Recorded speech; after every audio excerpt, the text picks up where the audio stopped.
Welcome to That Business Show 2.0 with your host, Jamie Maloney, where business becomes show business. On today's show, I want to take some time to talk about suicide and anxiety awareness and prevention. In recent weeks, we've seen the passing of two great musicians, Chester Bennington of Linkin Park, Chris Cornell of Soundgarden, tremendous musicians, which I grew up with, and to see them take their lives so young in their lives was quite a shock to many people in the musical community. Soundgarden was a staple of the 90s alternative grunge music out of Seattle with such hits. Black Hole Sun was the song that always stood out for me. That was probably their signature song, but just a tremendous frontman and probably one of the great rock screamers of all time was Chris Cornell. And to see him take his life, by now it's been about a month or so since his passing, right after a concert in which very few people even knew that he was suffering from depression. And then followed up this past week with the death of Linkin Park's frontman, Chester Bennington. Linkin Park being probably one of the only good bands, in my opinion, to come out of the late 90s, early 2000s rock scene. A lot of the music that came since the post-grunge era has mostly been boy band or electronic dance music format. And so to find the good rock bands has been a challenge. And I would always credit Linkin Park as being one of those great bands with originality and a unique sound to have come out of the later 90s and early 2000s and to get through all the boy band and all the electronic dance music that began to crowd a lot of the rock and roll space. And so just want to take some time here to talk about suicide prevention, suicide awareness, and on the second half of the program, share my own story of anxiety, which goes hand in hand with depression. Depression runs in my family, and I've lost a couple of my own family members to suicide. So it's a big problem in the United States. It's something that's often not talked about. People know how to ask for help, and when people do ask for help, people don't necessarily respond properly. And so what do you do? What can you do to help? And what are the warning signs for people that are suffering from depression? And some of the biggest risk groups are middle-aged men. I was reading a report about that just yesterday. People that are in my category here, middle-aged man. I'm 39 years of age myself.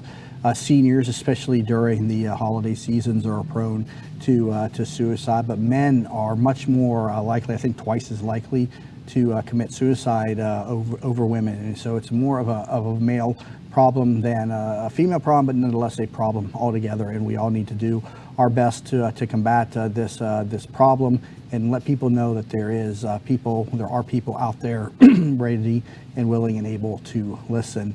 Also, the suicide prevention line, there's a few of those things out there.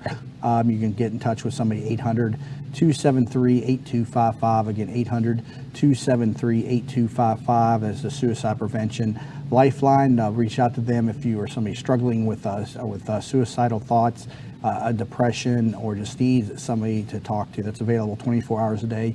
Again, 800-273-8255. And so what are the warning signs of depression? And depression is something that's difficult for a lot of people to understand. And everybody has their own afflictions. We all have issues. A lot of us, who are perfectly happy and everything's going good, and they take for granted a lot of the processes and the things within the body. But any one of those systems or processes can be distorted or impacted negatively in other individuals. And happiness is no different. And for people that are chronically happy, it's difficult for people then to understand what it's like to be depressed. But depression, and I've suffered from that to a small degree. I've had anxiety battles, and I'll share that story, like I said, in the second part of the show. But I do have depressive thoughts throughout my entire life. It's in my family. But what depression does is it basically drives the will in the individual down. It gives them a sense of hopelessness, of not caring, and it can be debilitating for many people. And so that's one of the warning signs that you need to watch for people that are suicidal. It's not normal to talk about suicidal thoughts, period. So if you got somebody who is beginning to make threats against themselves, then you need to take action, and don't think that you can do it alone. It is your duty to let the people closest to them know, and get them to somebody that can help them out. And again, the Suicide Prevention Lifeline, also an immediate resource, 800-273-8255. But depression is like being trapped in a pool of sorrow, a pool of nothingness. It's a feeling of just unhappiness, and it's strictly chemical. And I can remember my family members that have committed suicide. My father explained to me one time why he had committed suicide, and I had a hard time understanding it as a child. I was like, well, why can't he just be happy? It doesn't make sense to me. Why can't somebody just be depressed enough to take their own life? Now, as you get older, if you suffer from depression, and it is my family, you begin to see some of those reasons why. You begin to experience some of the things that trigger depression. For myself, I know depression is often, triggered by life factors, inabilities to complete tasks or succeed in certain areas. That's situational depression. But you'll have other people that are at the tops and pinnacles of their career that commit suicide for no apparent reason. We lost a great comedian years ago, Robin Williams. Who would ever have thought that he was a candidate for suicide? The greatest comedian probably to ever grace the stages of comedy, but unfortunately had a very dark side to his personality, and suffered from depression enough to take his own life. And so, be on the lookout for people that are withdrawn, that are personality changes. Not performing to the way that they used to, and it peaks when they start to begin talking about suicide itself. And ironically enough, Chester Bennington and Cornell even had songs about it, but because they're rock musicians, people think, what's the big deal? They're just musicians, that's what they sing about. But in essence, they were dying through song, and it's a sad state of affairs that we allow so many musicians and so many artists to suffer from this affliction, which is treatable. There's no cure for depression, but it is treatable, and so seek out help. Some of the other signs are, of course, the increase to alcohol and drugs, which increases the dopamine inside of the body, which makes people feel elated and happy, and so that is a counter to the depression that they feel, but it only works to fuel that harder when they come off of those highs. So the increasing use of alcohol and drugs to obtain that same level of happiness just wanes as it goes further and further on, that they can no longer achieve those levels of happiness, produce the same levels of dopamine to feel happy, and it just eventually will crash. And so be on the lookout for friends and family members who otherwise do not use drugs and alcohol, who are withdrawn, beginning to use more and more. Sleeping a little too much is another sign of depression, so be on the lookout for people that spend a lot more time in bed and withdrawing, and of course isolating themselves from others. Showing emotional swings, that's a big component of depression, is somebody who can go from one mood to another almost instantaneously. Some people refer to those people as bipolar individuals. Nonetheless, the wild mood swings are something that you should be looking out for. And so encourage them to get help if it's just in initial stages where you're noticing somebody is beginning to withdraw from their lifestyle and their friends and their families. Contact them, sit down with them, let them know that you care. I think a lot of our society would improve greatly if we just had that one person in our life that would listen and care. So many people don't have that anymore. And so look around in your own life. Are you that person to somebody, and do you have that person in your life? We all can't be everything to everybody, but all of us are owed at least one person that cares about us and is willing to listen. And so if you're that person, talk to them, refer them to other people if you feel it's gotten to that point. But it's very important. I believe that if more and more people began to care, that we would be living in a much better society. Reading a report just past a week about the prevalence of suicide in middle-aged men. Men from 35 to age 50 or so are at a higher risk for suicide. We're all familiar with the midlife crisis, which is associated with men. But the report that I was reading, drew a parallel between that the middle-aged men of today are stuck between two almost polar opposite generations, and so it can lead to feelings of confusion and lack of masculinity as they try to maybe compare themselves to the different dynamics of the different generations.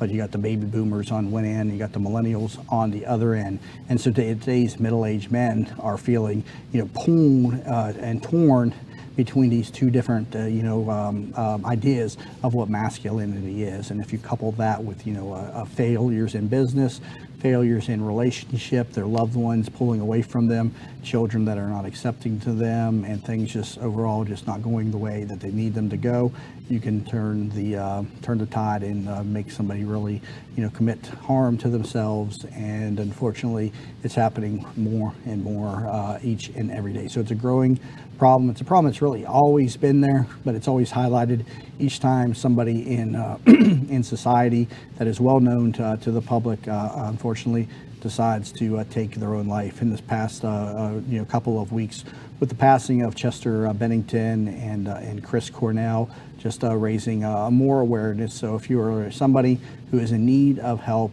pick up the phone and call 800-273-8255. Again, 800-273-8255. That's the Suicide Prevention Lifeline. And people, if you have friends and family that are suffering, please please get in touch with them.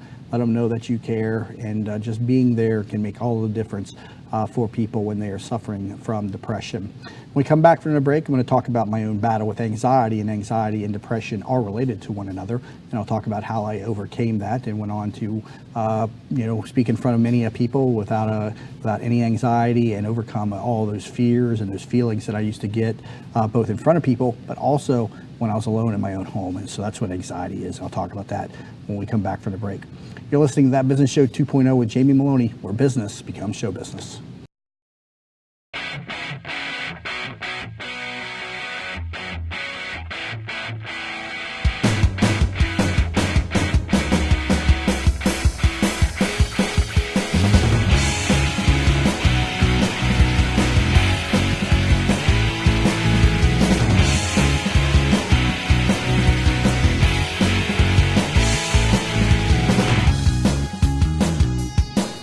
And welcome back to the program. I'm your host, Jamie Maloney, with new episodes each weekday morning, 9 a.m. on thatbusinessnetwork.com. Each week a day, we typically interview an entrepreneur or business professional, but from time to time, I do some solo shows about a variety of different topics. In today's show, being inspired by the recent suicides of Chester Bennington and Chris Cornell, among the many, many, many others in our society that unfortunately decide to take their life each and every day. So please, if you know somebody who needs help, refer them to 800-273-8255. Again, 800-273-8255, the Suicide Prevention Lifeline.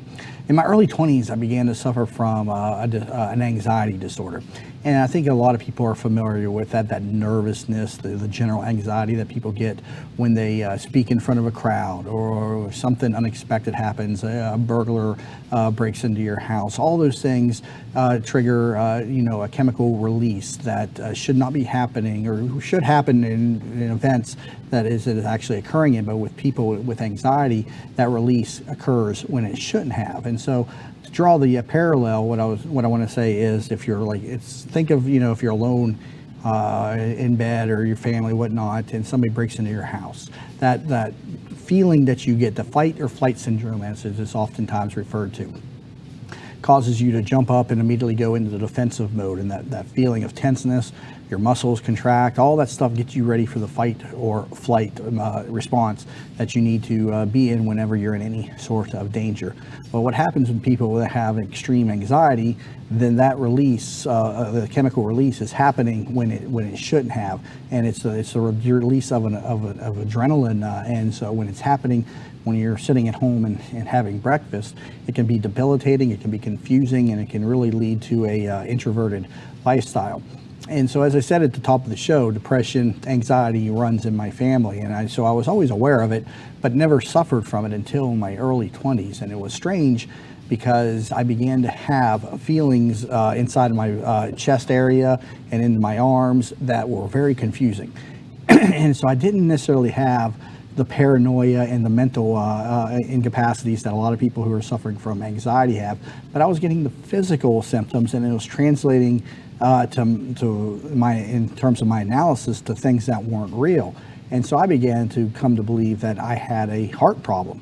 I would lay there in bed at night and I would feel like I would have a bowling ball on top of my chest. I would get, random air, radiating pains inside my left arm, which immediately made me think it was a heart problem. But it was just a variety of different things, but almost all physical, that would happen to me. That was something I didn't understand. And what I came to notice, though, is as long as I was in a comfortable place, I was okay with myself. I felt normal. But if I went to a place that was no longer a comfortable place or a safe place, that's when the anxiety would come about. And so when I talk about a place that was no longer comfortable, I'm talking about anywhere outside of my home or work. And so if I would go to a restaurant or if I would go to an event, I would start to experience these symptoms. And I thought I was having a heart attack, to the point that I became almost a hypochondriac in the capacity of going to the doctor each and every week or month with some new complaint, and just trying to figure out what it was that was happening to me.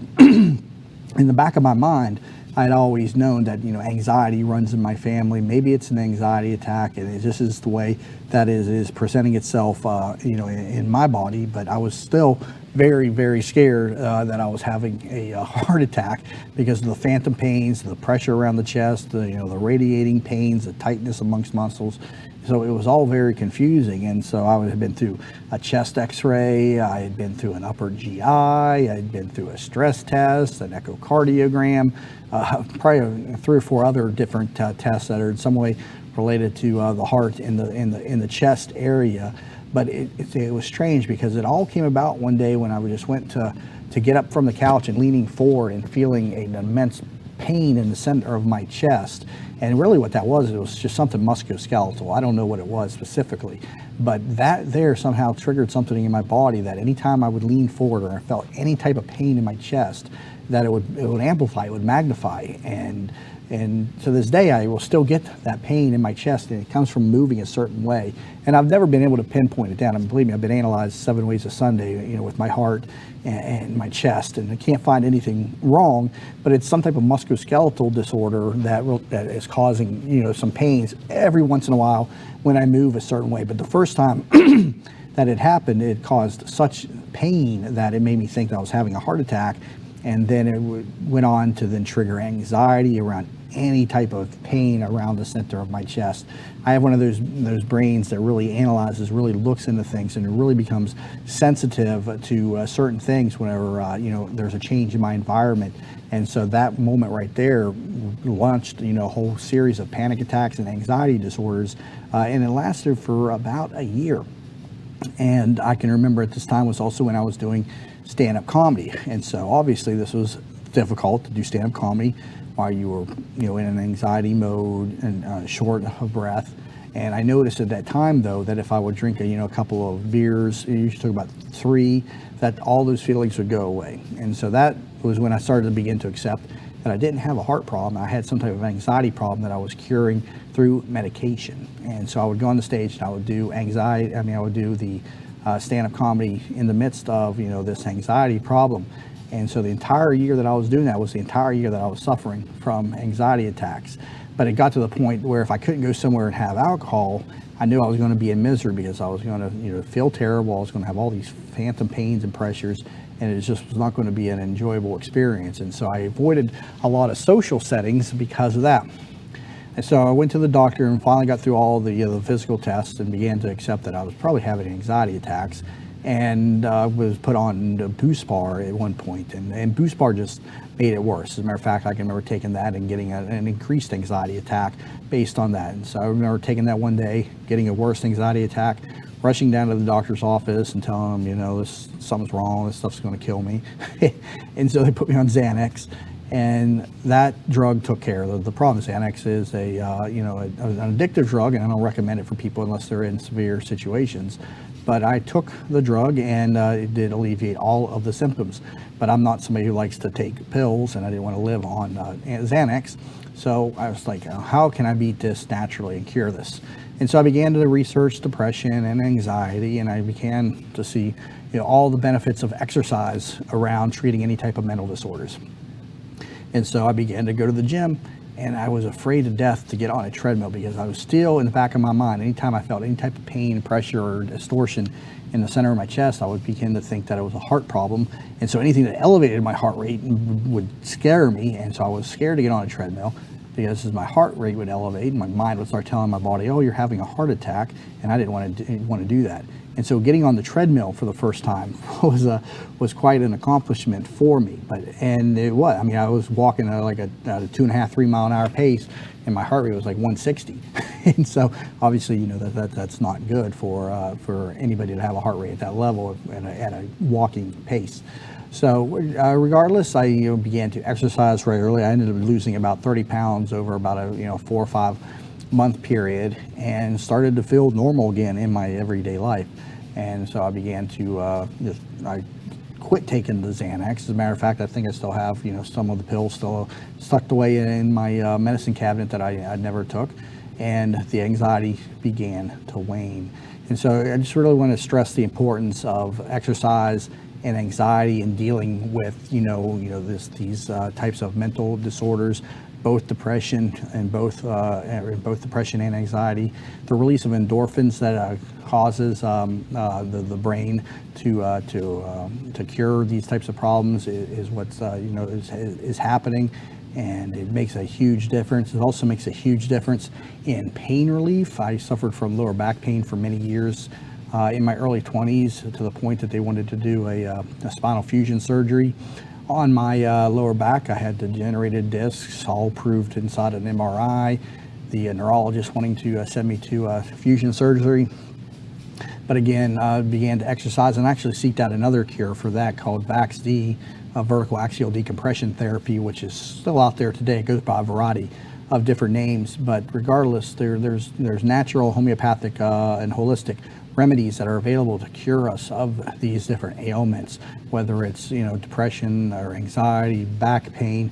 Exercise is something that can overcome a lot of different flaws inside of your body. So reach out, take advantage of the powers of exercise. Now, if you're at the point of having severe suicidal thoughts, you definitely need to seek out the help of a professional at that time. It's not something to take lightly. But if you're somebody who's just beginning to feel the woes of withdrawal, or lack of motivation, lack of caring, all that stuff can be combated simply by getting on a treadmill, doing something 20 to 30 minutes per day, and you'd be amazed at what the release of endorphins in your body will do for you. So take advantage of that, and it will do wonders for your body.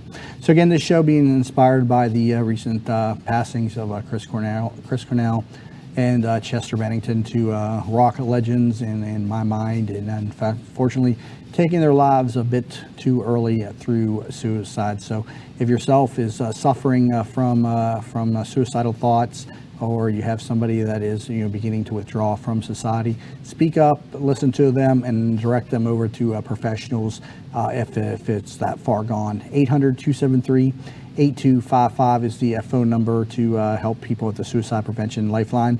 Again, 800-273-8255. And again, understand that people that are committing suicide are doing it because they honestly have a sickness. It shouldn't be looked down upon by people that they are weak individuals. It is a sickness. It is a distortion in the mindset that can impact people of all different types and kinds. And anything that you take for granted inside of your own body as being normal can be affected negatively inside somebody else's body. And so happiness is no different than people who can't regulate sugar, or somebody who has problems with cholesterol, or all kinds of variety of different diseases out there, some of which are quite mystifying if you study them. So again, you've been listening to That Business Show 2.0 with your host, Jamie Maloney, where business becomes show business.